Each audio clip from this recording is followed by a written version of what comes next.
সন্তান তার মায়ের কোলে নিরাপদ, একইভাবে সব ধর্মের মানুষ বাংলাদেশে নিরাপদ। কথা বলেন ঠিক না বেঠিক? আপনারা কিন্তু সাক্ষী দিবেন। আমি নিজে যে এলাকাতে থাকি প্রচুর বিধর্মী মানুষ আছে। আমি বহু মানুষকে জিজ্ঞেস করছি, আচ্ছা মুসলমান কর্তৃক আপনাদেরকে কি ধৈরা মায়ের পিঠ, আপনাদেরকে নির্যাতন কতদিন করা হচ্ছে? না, আমাদের দিকে ভালো সম্পর্ক। তারা দাওয়াত দিলে আমরা যাই, আবার আমরা দাওয়াত দিলে তারা আসে। আমরা তাদের ক্ষেত্রে মুসলমানদের দিয়া জবাই করাই এবং খাসি জবাই করাই, সেই খাসির গোস্ত খায়, মাছ রান্না করি, সেগুলো তারা খায়। এই যে পারস্পরিক সম্প্রীতি, এই যে মহাব্বত, এই মহাব্বতের ভিতরে আজকে ফাটল দেখা দিয়েছে। সবচেয়ে বৃহৎ যে ধর্ম মুসলমান, প্রায় 95% এই দেশে মুসলমান, গড়ে 95% মুসলমান এবং 5% বিভিন্ন ধর্মের মানুষ বসবাস করে। এর ভিতরে দ্বিতীয় বৃহত্তম যে ধর্ম সেটা হলো হিন্দু বা সনাতন ধর্ম। এই সনাতন ধর্ম, আপনারা অনেকেই এখানে এমন আছেন যার সাথে সনাতন ধর্মের বিভিন্ন মানুষের সাথে সুসম্পর্ক আছে এবং তাদের সাথে উঠা বসা চলাফেরা হয়, আছেন না? তাহলে এই দাঙ্গাটা বাংলাদেশে লাগাইতেছে কে? এইটার মূল উৎপাদন আপনাদের সাধারণ মানুষ হিসাবে জানা থাকা উচিত, আপনাদেরকে সচেতন থাকা উচিত। মোহতারাম হাজরিন, আজকে আপনারা হয়তো অনেকেই দেখেছেন বাংলাদেশে যে বিভিন্ন ভারতীয় এজেন্ডা এই দেশের ভিতরে যে অবস্থান করতেছে এবং এই দেশকে অস্থিতিশীল পরিবেশ করার একটা চেষ্টা করতেছে, এটা তো আপনারা সবাই কম বেশি জানেন। বেশ কিছুদিন আগে লালমনিরহাটে একজন হিন্দু সেলুনে চুল কাটতে গেছে, মুসলমান এক ছেলে, তাকে বলছে যে তোমাদের নবী এতগুলো বিয়ে করছে কেন, তার চরিত্র ভালো না, নাউজুবিল্লাহ বলেন না। এরকম খারাপ মন্তব্য করার কারণে সেই ছেলে যখন মানুষদেরকে জানাজানি হয়েছে, ধর্মপ্রাণ মুসলমান তখন তাকে পুলিশে সোপর্দ করছে এবং তাকে কিছু উত্তম মাধ্যম দেওয়া হয়েছে উপস্থিত। এইটাকে কেন্দ্র করে যারা এটাকে সাক্ষী দিয়েছে, যারা এটাতে মত দিয়েছে, যারা এটার পক্ষে বলছে যে হ্যাঁ আমরা দেখছি, প্রত্যক্ষদর্শী, সকলের কাছে ভারতের রয়ে টেলিফোন এসেছে, তার নাম্বারে ফোন এসেছে এবং বিভিন্ন হুমকি ধামকি তাকে দেওয়া হয়েছে। যে বেশ কিছুদিন আগে একটা মেয়ে, 13 বছরের একটা মেয়ে, যেটা তাইসির জামাতে যে মেয়েটা পড়ে, সেই মেয়েটা ধর্ষণ হয়েছে। নাউজুবিল্লাহ। 13 বছরের একটা মেয়ে।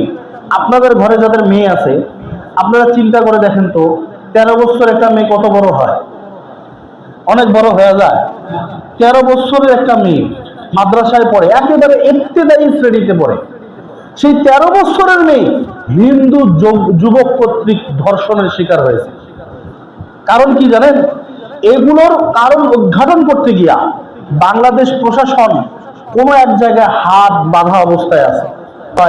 একটা নারী নিয়ে নারীবাদীরা উঠে পড়ে লাগে, কিন্তু একটা 13 বছরের মেয়ের সাথে কেউ নেই। অথচ আপনারাই সাক্ষী দিলেন এই দেশে 95% মুসলমানের দেশ। এটার পিছনে উদ্দেশ্য কি? এটা ঘাটাঘাটি করতে গিয়ে যেটা পাওয়া গেল, এই দেশে একটা সাম্প্রদায়িক দাঙ্গা লাগানোর দল তৈরি হয়েছে, যে দলটার নাম হলো ইসকন। যে দলটার নাম কি বলেন? ইসকন। এই ইসকনের ব্যাপারে সতর্ক করতে গিয়া গত পরশুদিন একজন গাজীপুরের ইমাম ছবি এঁকে সেখানে তরবারি দেওয়া হয়েছে গলায়। এরকম কয়েকটা চিঠি দেওয়ার পরে তাকে গত পরশুদিন গুম করা হয়েছে। তখন তাকে, তার বাসা হলো কোথায়, খতিব কোথায়, গাজীপুরের খতিব, কিন্তু তাকে পাওয়া গেল পঞ্চগড়ে তার বিভৎস অবস্থায় একটা গাছের সাথে তাকে শিকল দিয়ে বাঁধা রেখেছে। উদ্দেশ্য ছিল কোনোভাবে পঞ্চগড়ের ওই পয়েন্ট দিয়ে যদি ভারতে ঢুকাইতে পারে তাও শেষ। চিন্তা করা যায়, যেখানে 95% মুসলমান, যেখানে মুসলমানের পরিচয় আপনার আমি দেই, এই দেশটা হচ্ছে মুসলিম দেশ, রাষ্ট্র ধর্ম এই দেশের ইসলাম, সেই দেশের একজন ইমামকে সত্য কথা উন্মোচন করার জন্য তারা ভারতে পাচার করার জন্য সক্ষম হয়। কতটুকু শক্তি সামর্থ্য চিন্তা করতে যায় আপনাদের? এদের পিছনে কার হাত আছে? এই দেশে ইসকন একটা উদ্দেশ্য নিয়ে নেমেছে, সেটার নাম হলো ভাগোয়া লাভ ট্রাপ। উদ্দেশ্য কি? উদ্দেশ্য হচ্ছে মুসলমানের যে সমস্ত মেয়েরা আছে, এই মেয়েদের সাথে স্কুল কলেজ ভার্সিটিতে ওই হিন্দু ছেলেরাও তারা লেখাপড়া করবে এবং কোনো এক কারণে তাদেরকে মন গলায়া হোক, যেভাবেই হোক, তার সাথে একটা সম্পর্ক তৈরি করবে এবং বলবে যে দরকার হয় তোমার সাথে সম্পর্ক রাখতে যায় যদি আমাকে মুসলমান হইতে হয়, তাহলে আমি মুসলমান হইতে পর্যন্ত রাজি আছি। তার গর্ভে বাচ্চা দেওয়ার পরে হয় সে পালায়ে যাবে, নতুবা বিবাহের প্রতিশ্রুতি দিয়ে তাকে ধর্ষণ করে চলে যাবে। তাদের উদ্দেশ্য হলো মুসলমান মেয়েদের গর্ভে হিন্দুদের বীজ বপন করা। বলে নাউজুবিল্লাহ। যাদের ঘরে মেয়ে আছে আপনারা সাবধান হয়ে যান, যারা কলেজ ভার্সিটিতে স্কুলে লেখাপড়া করতেছে সাবধান হয়ে যান। আমাদের সন্তানরা তো ছোট, বোঝে না, কিন্তু এই উদ্দেশ্য নিয়ে ইসকন এটা তৈরি করেছে। দেখেন গত 18 এপ্রিল 2024 সালের 18 এপ্রিল ফরিদপুরের মধুখালীতে পঞ্চপল্লী গ্রামে আশরাফুল নামে এবং এরশাদুল নামে দুইজনকে হত্যা করেছে হিন্দুরা। এই দুইজনই ছিল পবিত্র কোরআনুল কারীমের হাফেজ। কোনো কারণ নাই, 7 জনকে ধরে নিয়ে গেছে, নিয়ে যা ওই মন্দিরে পিটায়া বুটায়া দুইজনকে স্পট ডেড করছে আর বাকিদেরকে হসপিটালে নিয়ে যাচ্ছে। উদ্দেশ্য হলো সাম্প্রদায়িক দ্বন্দ্ব লাগায় দেওয়া।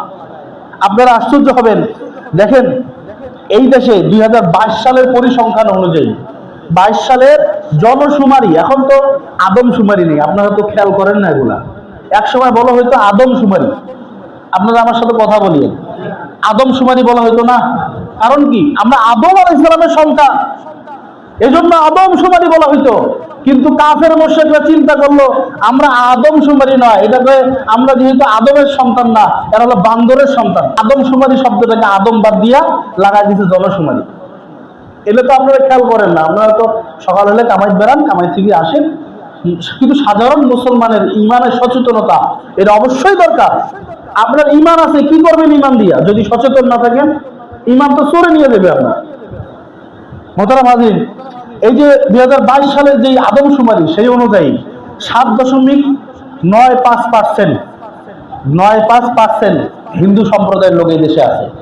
অথচ আশ্চর্যের বিষয় হলো প্রায় 35% চাকরি খাদে, সরকারি চাকরি খাদে প্রায় 35%-এর ঊর্ধ্বে এদেশে বিভিন্ন হিন্দুরা উচ্চ পদস্থ কর্মকর্তার স্থানে বসে আছে।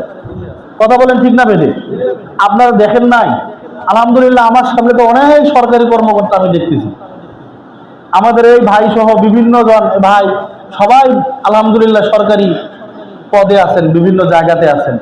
আপনারা কি দেখেন নাই উচ্চতর যে কর্মকর্তাগুলা প্রশাসন থেকে শুরু করে নিয়ে সব জায়গাতে দেখবেন একবার উঁচু উঁচু পদে কারা আছে? সরকারি চাকরিতে 35%-এর বেশি হিন্দু সম্প্রদায়ের লোক। কারণ কি?